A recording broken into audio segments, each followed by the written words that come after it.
Hi, my name is Chrissy Valentine. I'm doing reading log number 3 about the Newbery Award-winning books. So for this one, I have the book Joyful Noise. So this is a poetry book.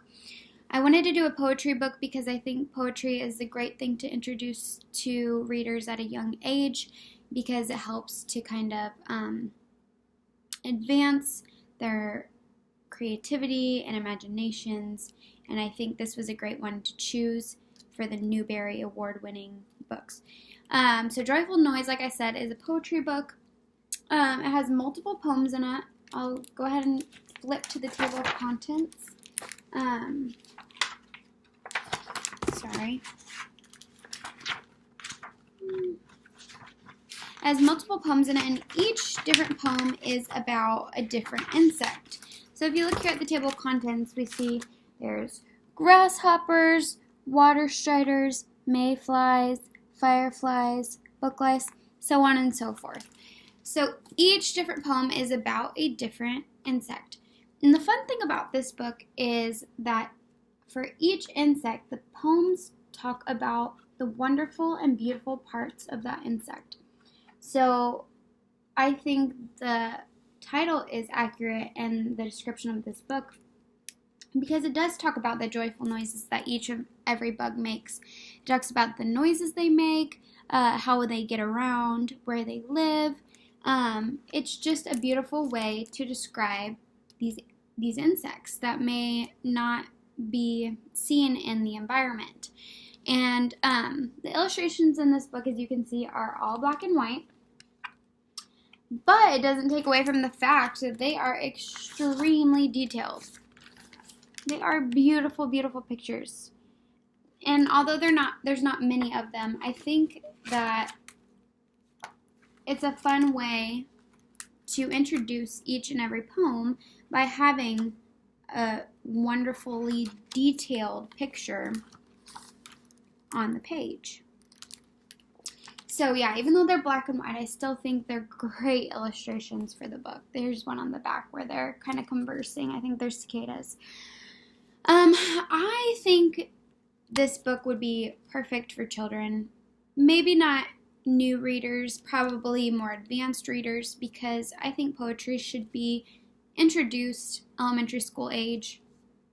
Definitely, a little bit easier introduction poetry for, the younger readers. But this would be great for, more advanced readers, people who are getting into poetry. I mean, the words are still, relatively easy. There's nothing super crazy.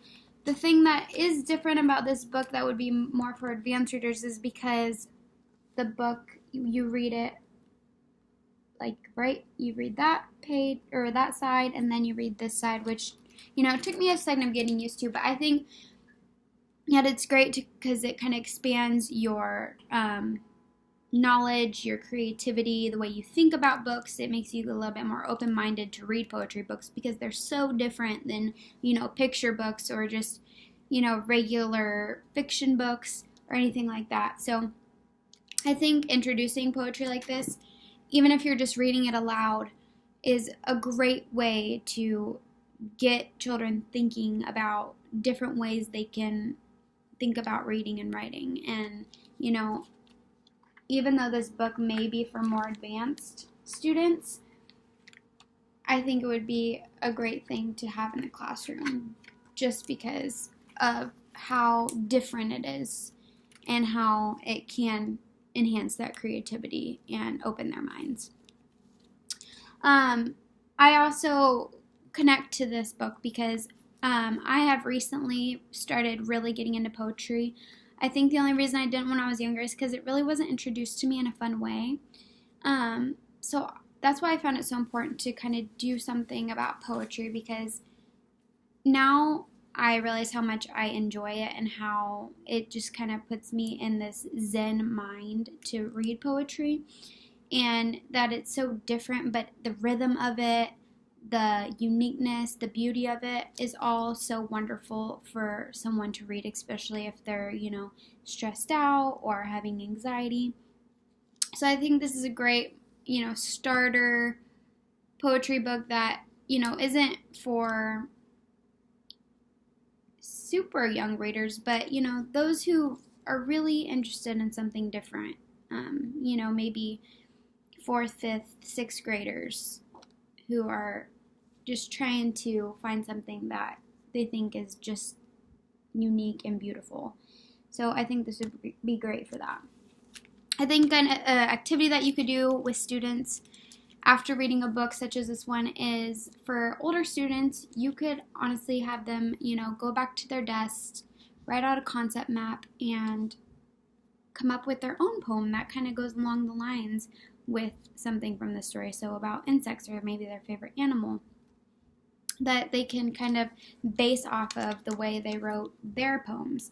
For younger readers, maybe I would just read a couple poems from the book to kind of introduce reading such as this. It wouldn't be, a full-on activity or reading session, but with them you could kind of discuss or maybe like compare and contrast the differences of a book such as this one to a fiction picture book or something that they're used to seeing, just to kind of get them to realize there is a lot of different reading out there. But yeah, I think this is a great book, and I would definitely be willing to read this as a teacher. Thank you.